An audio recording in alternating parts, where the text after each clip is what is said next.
வணக்கம். இன்னைக்கு வீடியோவில் 2025ஆம் ஆண்டுல கெட்டி மேளம் கொட்டப் போகும் ராசியில முதன்மையான ராசி எது? எப்பேற்பட்ட திருமண தடை இருந்தாலும் சரி, எப்பேற்பட்ட திருமண தோஷம், களத்திர தோஷம், ராகு கேது தோஷம் அல்லது செவ்வாய் தோஷம், குரு ராகு சேர்க்கை, குரு கேது சேர்க்கை, சனி ராகு, சனி கேது, குரு சனி, இப்படி எந்த விதமான தோஷம் இருந்தாலும் அதை எல்லாவற்றையும் நீக்கி அத்தனை தடைகளையும் உடைத்து திருமண தடையிலிருந்து விடுபட்டு திருமணம் நடைபெற இருக்கக்கூடிய ராசிகளில் முதன்மையான ராசி எந்த ராசி அப்படின்னு பாத்தீங்கன்னா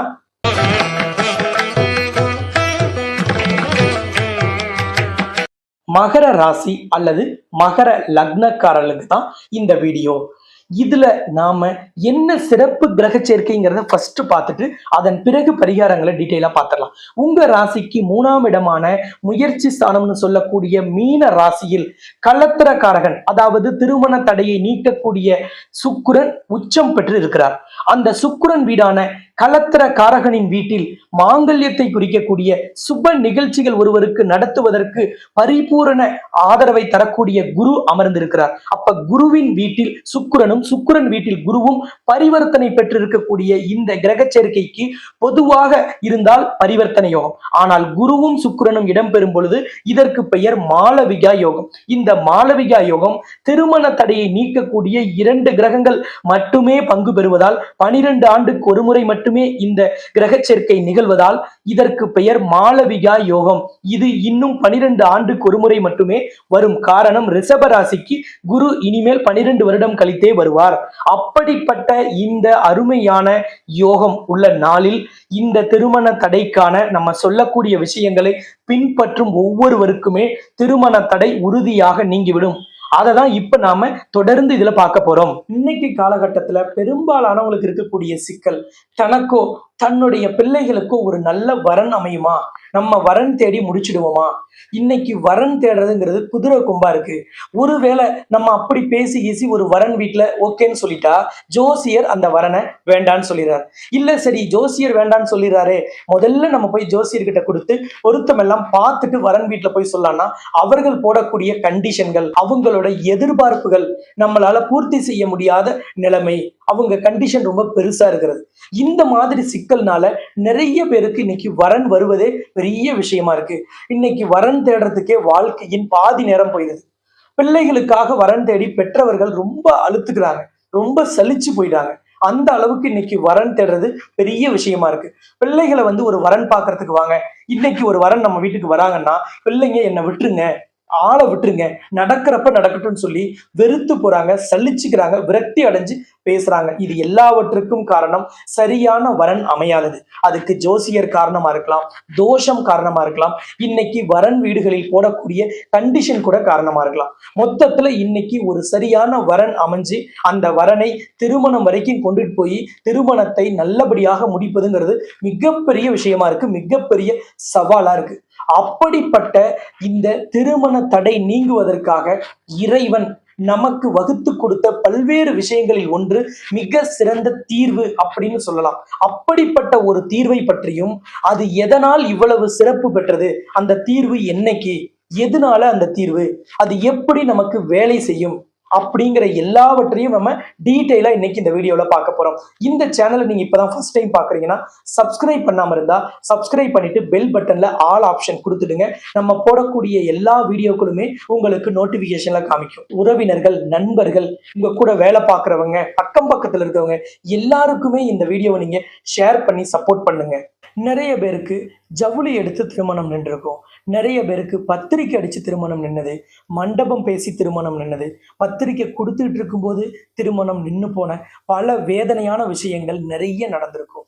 இதுக்கெல்லாம் காரணம் கிரக தோஷமா அப்படின்னு பார்க்க வேண்டியதும் இருக்கு.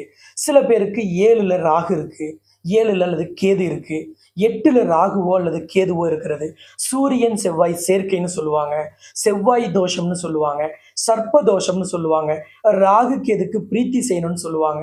இந்த மாதிரி தோஷத்தை சொல்றது உண்டு. சிலருக்கு 5ல குரு இருப்பதால் தோஷம். இப்படி பல்வேறு விதமான தோஷங்களை நமக்கு ஜோதிடத்துல சொல்றதுனாலையும் நிறைய பேருக்கு திருமணம் நடைபெறாமல் இருக்கும். சிலருக்கு தார தோஷம், இது குழந்தை பாக்கியம் இல்லாத ஜாதகம், இவங்களுக்கு 2 தாரம் இருக்கும், இப்படி சில ஜோதிடர்கள் சொல்றதும் உண்டு. இதனாலையும் நிறைய பேருக்கு திருமணம் தள்ளி போயிட்டே இருக்கு, திருமணம் சரியாக அமையறது இல்லை. இந்த மாதிரியான கிரக அமைப்புகளை திருமண தடைக்கான காரணமாக நிறைய ஜோதிடர்கள் சொல்றது உண்டு. ஆனால் இது எல்லாமே திருமண தடைக்கான ஒரு காரணம், அதை நான் மறுக்கவே இல்லை. ஆனால் இது நிறைய பேருக்கு நிறைய ஜாதகத்துல விதிவிலக்கு இருக்கு.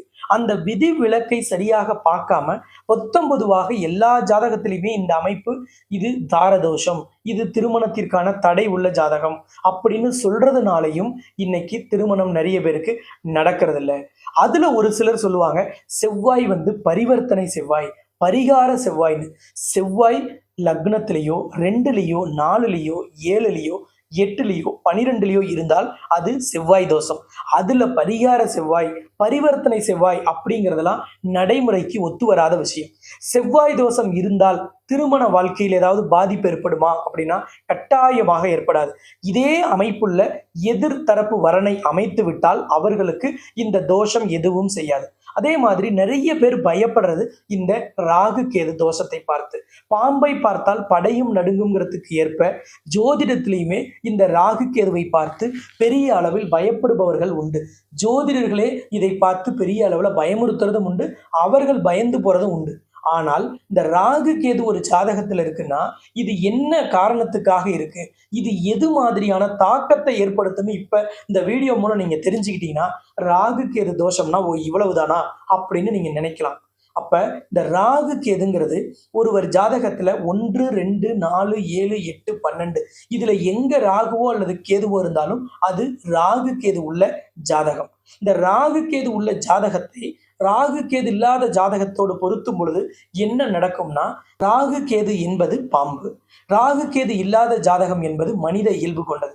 அப்ப பாம்பையும் மனிதனையும் ஒன்றாக இணைக்கும் பொழுது ஒண்ணு பாம்பு மனிதனை கடிச்சிடும் அல்லது மனிதன் பாம்பை அடிச்சிடுவான், அப்ப மரணம் ஏற்படும். அப்ப இந்த மாதிரியான ஜாதகங்களை சரியாக அதே மாதிரி பொருத்தாமல் நம்ம மாத்தி பொருத்தும் பொழுது இந்த மாதிரியான விபரீதங்கள் ஏற்படும். அப்ப இதே மாதிரி இருக்கக்கூடிய ஜாதகத்தை இணைக்கும் பொழுது இந்த ராகு கேது தோஷம் எந்த விதத்திலும் வேலை செய்யாது, இது எந்த விதமான தாக்கத்தையும் ஒருவருக்கு ஏற்படுத்தாது. அப்ப ராகு கேது தோஷத்தை பார்த்து பயப்பட வேண்டிய அவசியம் இனிமேல் இல்லை. செவ்வாய் தோஷத்தை பார்த்தோம் அப்படிதான் நிறைய பேர் பயப்படுவாங்க. இந்த செவ்வாய் தோஷம் என்பது கடக ராசிக்கும் மீன ராசிக்கும் கடக லக்னத்திற்கும் மீன லக்னத்திற்கும் பார்க்க வேண்டியதில்லை.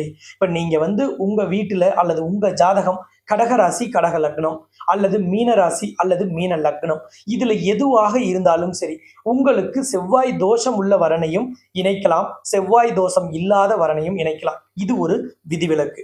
அதே மாதிரி சூரியன் சுக்கிரன் சேர்க்கை இருந்தால் திருமணம் தள்ளி போகும், திருமணம் தடையாகும் சொல்றோம்.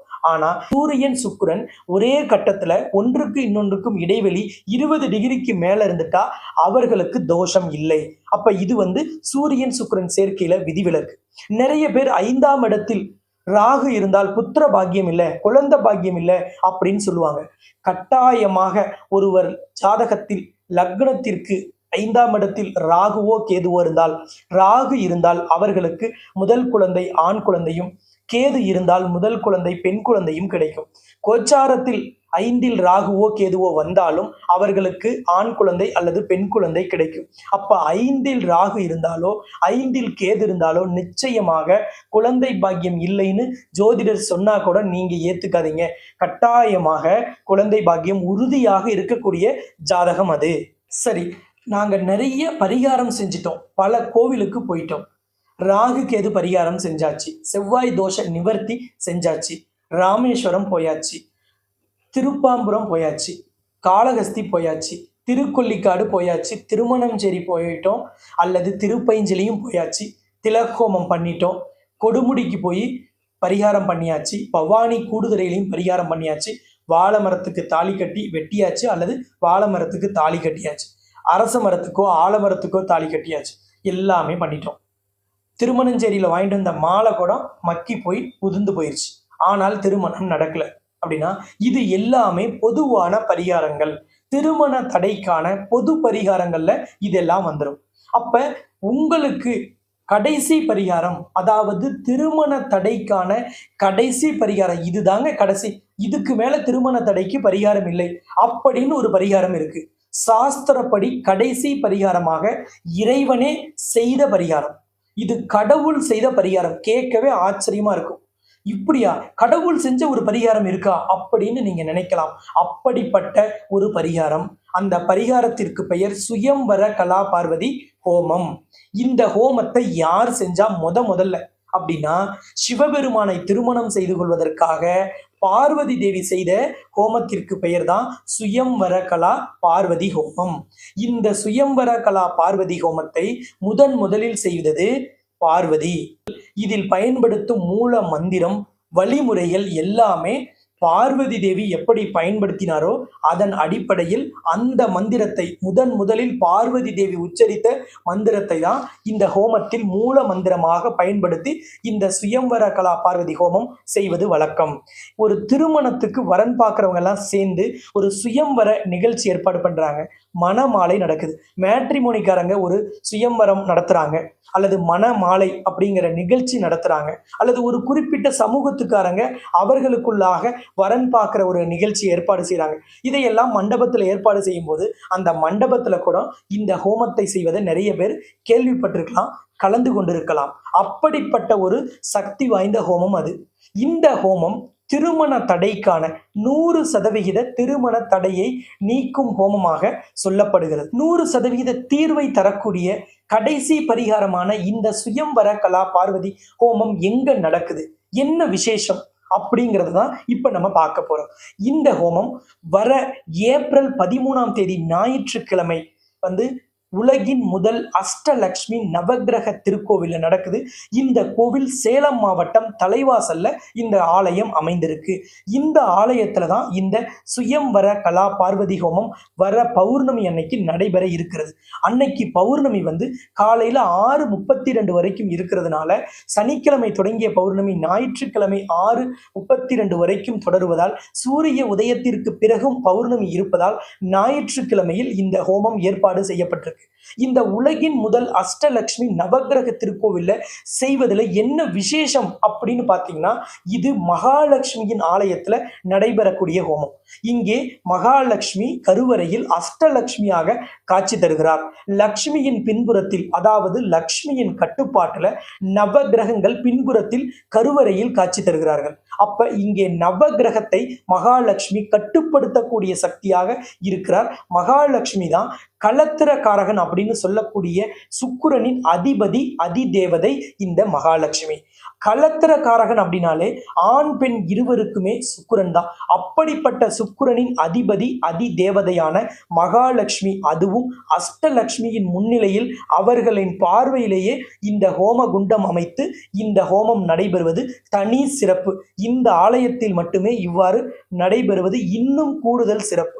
இங்கே நவகிரகங்களை களத்திரக்காரகனான சுக்கிரன் கட்டுப்படுத்தி இருப்பதால் இங்கே நவகிரகங்களால் ஏற்படக்கூடிய தோஷம், அது குருவாலோ, சூரியனாலோ, சுக்கிரனாலோ, ராகுவாலோ, கேதுவாலோ, சனியாலோ, செவ்வாயாலோ ஏற்படக்கூடிய அனைத்து தோஷங்களையுமே, அதுவும் திருமணம் சார்ந்த தோஷங்களை இங்கே மகாலட்சுமி நீக்கி தருவதால், நவகிரகங்கள் லக்ஷ்மியின் கட்டுப்பாட்டில் இருப்பதால் களத்திரத்தில் ஏற்படக்கூடிய எந்த விதமான தோஷமாக இருந்தாலும், ஏற்கனவே தடைபட்ட திருமணமாக இருந்தாலும், ஏற்கனவே ரத்தான திருமணமாக இருந்தாலும், வாழ்க்கையில் சிக்கல், குடும்ப வாழ்க்கையில் கணவன் மனைவியோடு கருத்து வேறுபாடு அவர்களுக்குள் இருந்தாலும், நீதிமன்றத்தில், உங்களோட குடும்ப நல நீதிமன்றத்தில் உங்களோட இல்லற வாழ்க்கை சம்பந்தமான வழக்கு நடக்குது, அதுக்கு நீங்க விரும்பிய தீர்வு கிடைக்கணும், தீர்ப்பு நீங்க நினைச்ச மாதிரி வரணும்னாலும் இந்த ஆலயத்தில் வழிபாடு செய்வதும் இந்த சுயம்வர கலா பார்வதி ஹோமத்தில் கலந்து கொள்வதும் கூடுதல் சிறப்பு. அப்படிப்பட்ட சிறப்பு வாய்ந்த இந்த ஆலயம் 52வது சக்தி பீடமாகவும் அழைக்கப்படுது. உலகின் முதல் அஷ்டலக்ஷ்மி நவகிரக திருக்கோவிலாகவும் இருக்கக்கூடியது. அப்படிப்பட்ட சிறப்பு வாய்ந்த இந்த ஆலயத்தில் வர பௌர்ணமி, அதாவது ஏப்ரல் 13ஆம் தேதி விடுமுறை நாளான ஞாயிற்றுக்கிழமை இந்த சுயம்வர கலா பார்வதி ஹோமம் ஏற்பாடு செய்யப்பட்டிருக்கு. இந்த ஹோமத்தை முன்னின்று நானே நடத்துகிறேன். அப்ப இந்த மாதம் நடக்கிறதுல என்ன விசேஷம் அப்படிங்கிறதையும் நம்ம பார்க்கணும். பௌர்ணமியில வருது. அதை விட ரொம்ப முக்கியமான விஷயம் என்னன்னா, கலத்திரக்காரகனான சுக்கிரன் உச்சம் பெறுவது மீன ராசியில். அந்த சுக்கிரன் மீன ராசியில் உச்சம் பெறுகிறார். மீன ராசியின் அதிபதி சுபகாரியங்களை ஒருவருக்கு நடத்தி வைக்கக்கூடிய பரிபூரண சுப கிரகமாக, நவ கிரகங்களில் எல்லா விதத்திலும் சுபத்துவம் பெற்று நம்பர் 1 இடத்தில் இருக்கக்கூடிய குரு பகவானின் வீடுதான் மீன ராசி. அப்ப மீன ராசியில் சுபகாரியங்கள் நடத்தும் அந்த இடத்தில் சுக்கிரன் உச்சம் பெற்று இருப்பது ஒரு சிறப்பு. இன்னொன்னு, அந்த சுக்கிரன் இருக்கக்கூடிய வீட்டின் அதிபதியான குரு சுக்கிரனின் வீடான ரிஷபராசியில் இருப்பது இன்னும் சிறப்பு. அதாவது சுக்கிரன் வீட்டில் குருவும் குருவின் வீட்டில் சுக்கிரனும் இருக்கக்கூடிய பரிவர்த்தனை யோகம் பெற்ற நாள். இந்த நாளுக்கு பெயர் ஜோதிட சாஸ்திரத்தில் மாளவிகா யோகம் உள்ள நாள். இது 6 வருடத்திற்கு ஒரு முறை வரக்கூடிய ஒரு உன்னதமான காலகட்டம். எப்பொழுதெல்லாம் குருவின் வீட்டில் சுக்கிரனும் சுக்கிரன் வீட்டில் குருவும் வருகிறார்களோ அப்பொழுதெல்லாம் இந்த மாளவிகா யோகம் பிரம்மாண்டமான வெற்றியை தரும். திருமண தோஷத்தில், திருமண தடையில், விரும்பிய வரன் வருவதில் மிகப்பெரிய ஒரு மாற்றத்தை நிகழ்த்தும். திருமணம் ஆகாத எப்பேற்பட்ட நபர்களுக்குமே இந்த ஹோமம் திருமணம் நடத்தி வச்சிடும்.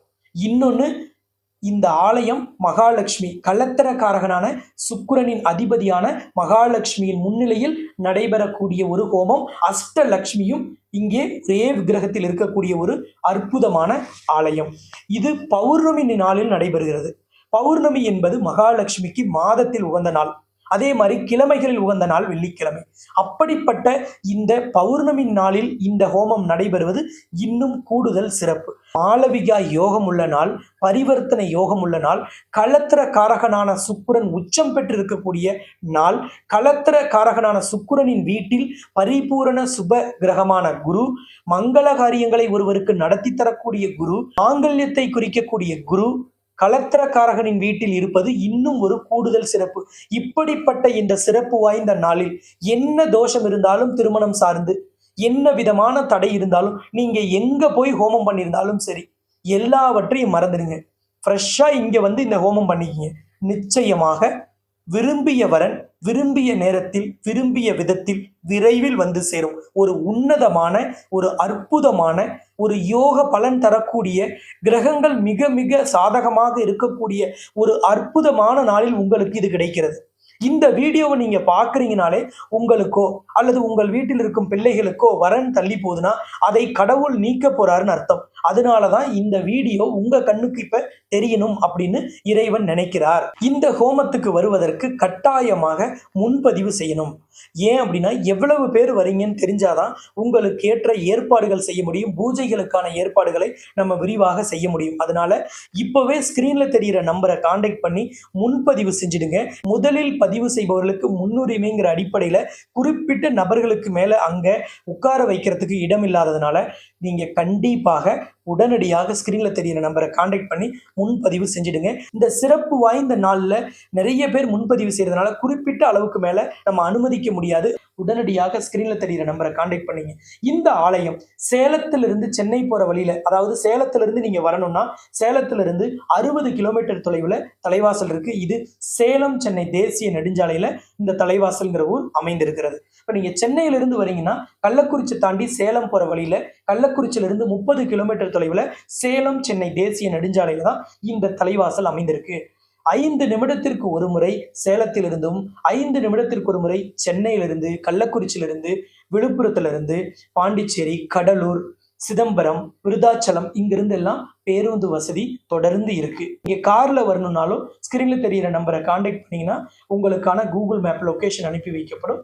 நீங்க அந்த மேப் லொகேஷனை வச்சு ஈஸியாக ஆலயத்தை வந்து அடைந்து விடலாம். இந்த ஹோமம் ஏப்ரல் 13ஆம் தேதி விடுமுறை நாளான ஞாயிற்றுக்கிழமை நடைபெறுவதால் இன்னும் சிறப்பு. சரி, இதுல உங்க ராசிக்கு என்ன விசேஷம் இதுல கூடுதலாக அப்படின்னு நீங்க கேட்டீங்கன்னா, இறுதியாக சொல்றேன், மகர ராசி மகர லக்னக்காரர்களுக்கு 3ஆம் இடமான முயற்சி ஸ்தானம்ங்கிறது தான் மாங்கல்ய ஸ்தானமும், அதாவது மாங்கல்யத்தை குறிக்கக்கூடிய குருவின் வீடு. பொதுவாக மாங்கல்ய ஸ்தானம் என்பது 8ஆம் இடம். ஆனால் மாங்கல்யத்தை குறிக்கக்கூடிய கிரகம் குரு. அவரின் வீட்டில் களத்திரம்னு சொல்லக்கூடிய கல்யாணத்தை குறிக்கக்கூடிய, கல்யாணத்தை நடத்தி வைக்கக்கூடிய, ஆண் பெண் இருவருக்குமே திருமணத்தை நடத்தி வைக்கக்கூடிய கிரகம் சுக்கிரன். அந்த சுக்கிரன் உச்சம் பெற்று 3ஆம் இடத்தில் இருக்கிறார். அப்ப திருமண தடை, திருமண தோஷம், திருமண தாமதம் இந்த விஷயங்களுக்கு உங்களுக்கு பிரச்சனை இருக்குன்னா அதற்கான முயற்சிகள் நீங்க என்ன முயற்சி செய்தாலும் அது இப்ப நடக்கும். அப்ப கலத்தரம் சார்ந்து, திருமணம் சார்ந்து, திருமண தடை நீங்குவது சார்ந்து நீங்கள் செய்யக்கூடிய முயற்சிகள் உங்களுக்கு 200% வேலை செய்யும்.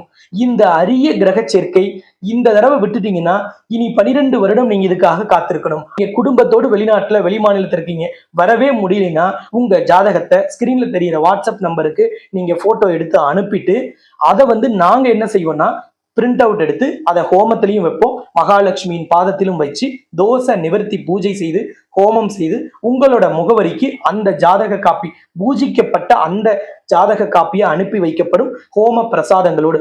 அதை நீங்க மறுபடியும் ஜெராக்ஸ் போட்டு நீங்க இனிமேல் வரன் பார்க்கிற வீடுகளுக்கு கொடுக்கும் பொழுது விரும்பிய வரன் விரைவாக வந்து சேரும். ஒரு நல்ல ஒரு அருமையான இல்வாழ்க்கை உங்களுக்கு மிக விரைவில் கிடைக்கும். அப்படிப்பட்ட ஒரு அற்புதம் உங்கள் வாழ்வில் உடனடியாக நடக்க என்னுடைய வாழ்த்துக்களும் என்னுடைய பிரார்த்தனைகளும். இந்த சேனல் இது வரைக்கும் சப்ஸ்கிரைப் பண்ணலன்னா சப்ஸ்கிரைப் பண்ணிட்டு பெல் பட்டன்ல ஆல் ஆப்ஷன் கொடுத்துடுங்க. நம்ம போடக்கூடிய எல்லா வீடியோக்களோட நோட்டிபிகேஷன் வரும். நீங்க அந்த நேரத்துல பார்க்கலினாலும் நீங்க எப்ப டைம் கிடைக்குதோ அப்ப பார்த்துடலாம். இந்த வீடியோவை மற்ற மகர ராசி மகர லக்னக்காரர்களுக்கும் வாட்ஸ்அப், ஃபேஸ்புக், இன்ஸ்டாகிராம், ட்விட்டர் இதன் வழியாக ஷேர் பண்ணுங்க. அவர்களோட திருமண தடை நீங்குவதற்கும் நீங்க காரணமாக இருங்கள் என்று கேட்டுக்கொண்டு இதே போல் சிறந்த இன்னொரு வீடியோவில் மீண்டும் சந்திக்கும் வரை உங்களிடமிருந்து விடைபெறும் நான் ஜோதிட ரத்னா, ஜோதிட கலாநிதி, ஜோதிட செம்மல், மகாலட்சுமி உபாசகர், ஸ்ரீலஸ்ரீ டாக்டர் ராம் பரிமளம் ஆச்சாரிய குருஜி. நன்றி, வணக்கம்.